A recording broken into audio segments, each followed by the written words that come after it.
Police line থেকে এক police কাকু ও তার স্ত্রী সন্ধ্যে দিক করে এই পেঁচাটিকে আমাদের কাছে দিয়ে যান।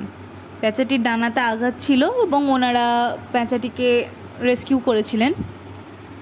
ওনারা জানান ওনাদের ঘরের সামনে পেঁচাটি পড়েছিল এবং ওনারাই পেঁচাটিকে রেস্কিউ করেন এবং দেখেন ডানা থেকে রক্তক্ষরণ হচ্ছে, ওনারা আমাদের কাছে নিয়ে আসেন।